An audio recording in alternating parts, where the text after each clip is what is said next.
Բարև ձեզ։ Այսօր տաղավարում հյուրընկալել եմ ֆիզիկոս Սանասար Բաբաջանյանին, որը ԱՄՆ-ից է վերադարձել Հայաստան։ Պարոն Բաբաջանյան, շնորհակալ եմ, որ հյուրընկալվեցիք մեզ։ Շնորհակալ եմ հրավերի համար։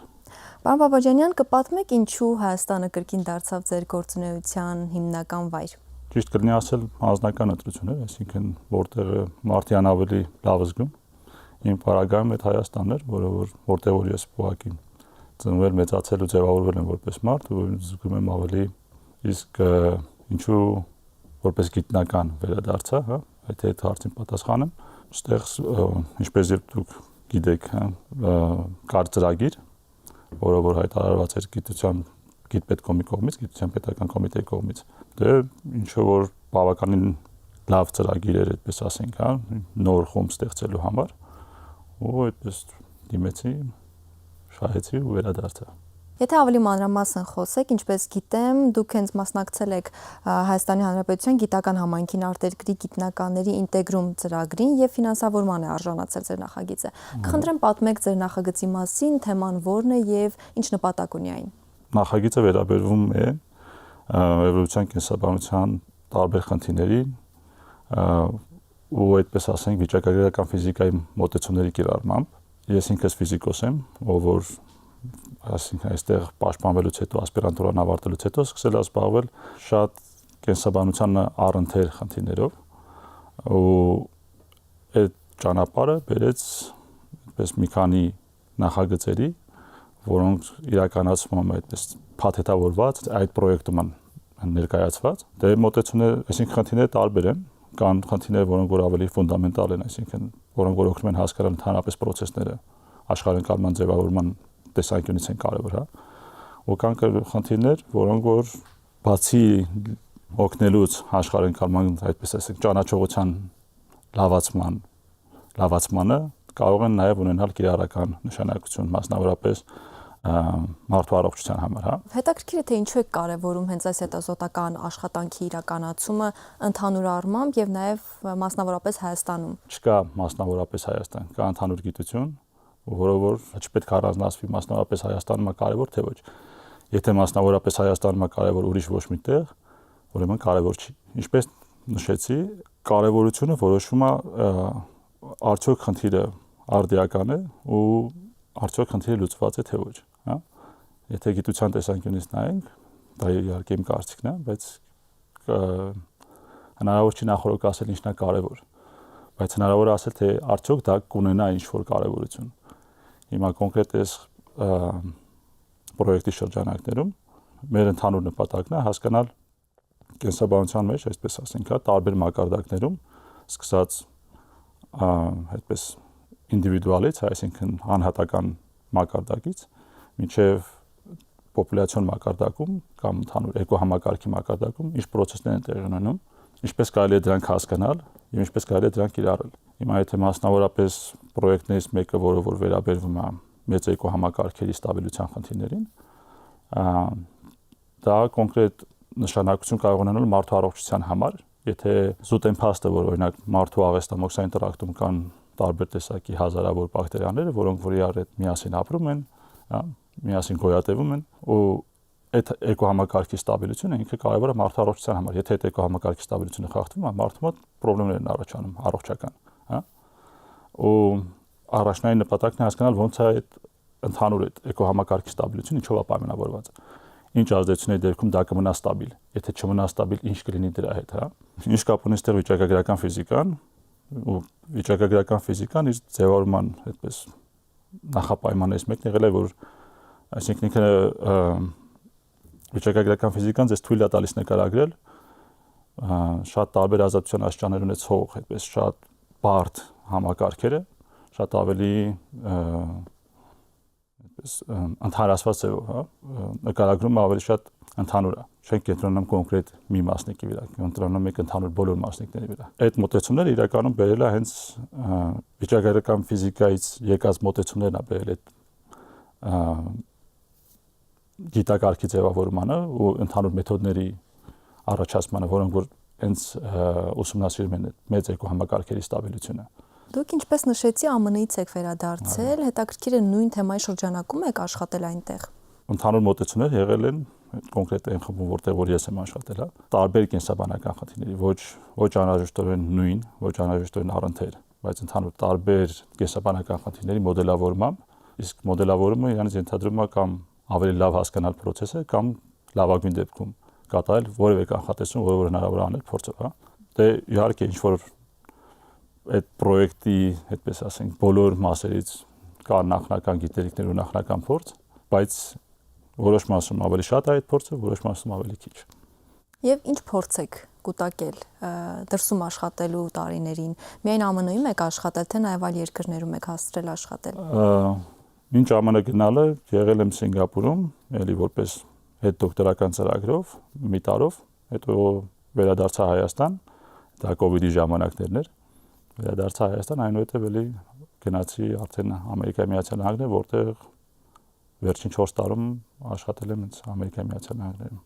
Իսկ այս ծրագիրը, որի շնորհիվ վերադարձել եք Հայաստան, ինչով ձեզ հետաքրքրեց, ինչու կարևոր համարեցիք, որ պիտի մասնակցեք եւ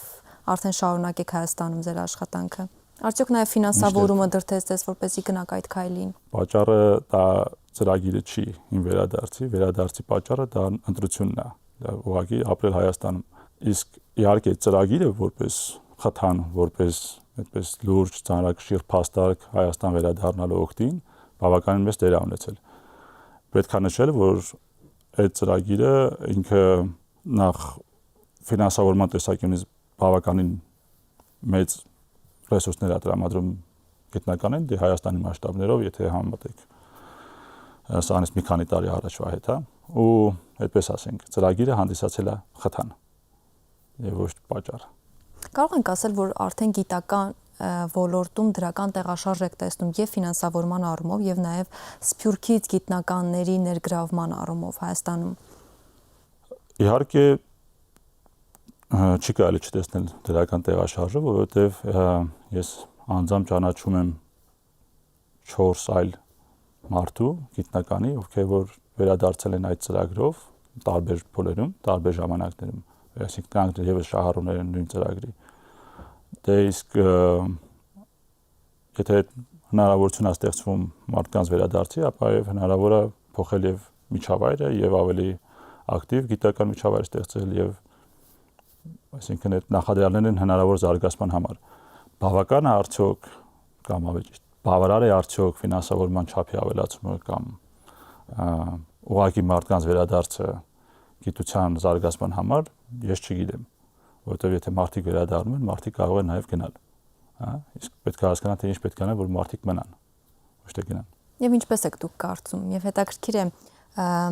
ինչ եք կարծում Հայաստանում, ինչպես կարելի է ավելի ակտիվորեն ներգրավել Սփյուռքի գիտական ներուժը, որովհետև բոլորից հայտնի է, որ բավականին մեծ ներուժ ունենք մենք Սփյուռքում։ Նաև մարդիկ, ովքեր ձեզպես Սփյուռքում են ապրել եւ ինչ խորհուրդ կտաք նրանց, որպեսզի նրանք եւս գնան այդ որոշմանը եւ վերադառնան Հայաստան։ Խորհուրդ տալու տեսանկյունից ես ինձ թույլ չեմ տա, որ խորհուրդ տամ, որովհետեւ դա էլի շատ անձնական որոշում է, հա, վերադառնալ կամ չվերադառնալ։ Ես կարող եմ ասել ինչ կարող է լինել, այսինքն ինչ լավ բան կարող է լինել, հա։ Ընդհանրապես ասած Հայաստանում եթե խոսենք ձևավորման մասին կամ այս վիճակի մասին, դուք ունեք ազատություն որպես գիտնական զբաղվելու նրանով ինչով որ ուզում եք, գրեթե, հա, այդպես չասենք, իհարկե չեմ ասում այդպես շատ ծայրահեղ բաներով կամ ոչ ակտուալ բաներով, բայց ունեք ավելի մեծ ազատություն, քան արտասահմանում։ Այդ ինչով է պայմանավորված, որ եթե համատեք արտասահմանում կամ ասենք կոնկրետ Ամերիկայի Միացյալ Նահանգներում, չգիտեմ, այնտեղ միջավայրը նախ շատ ավելի նեղ, այսինքն դուք պետք է լինեք զբաղվեք շատ ավելի նեղ գործունեությամբ, որովհետև հնարավոր չի զբաղվել շատ ավելի լայն գործունեությամբ ու լինել մրցունակ շուկայում, նաև գիտական շուկայում, հա։ Իսկ ինչը ինչ որ իմաստով սահմանափակում է, հա, եթե դուք որպես գիտնական եք մտածում, այսինքն դուք ինչ որ իմաստով սահմանափակված եք ձեր մտքերի մեջ։ Ի տարբերություն դրա Հայաստան դուք առանձնապես սահմանափակված չեք ձեր մտքերի մեջ։ Հնարավորությունը կա փորձելու ձեզ նաև այլ տեղերում, եթե դուք այլ գիտակարգերում, հա։ Նույնիսկ գրեթե ինչև եղել է իմ հետ, հա։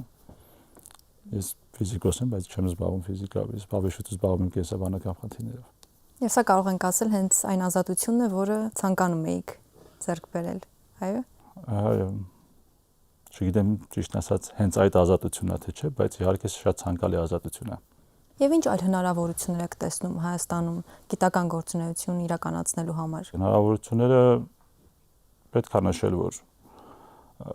Հայաստանում կան պատրաստված մարդիկ, կան կայացած գիտնականներ ու իրականում այդ մարդիկ շատ մեծ ձեր ունեն նաև այդ մեր ընդհանուր գիտության այդ միջավայրի ձևավորման մեջ, հա։ Դե ես ինքս շատ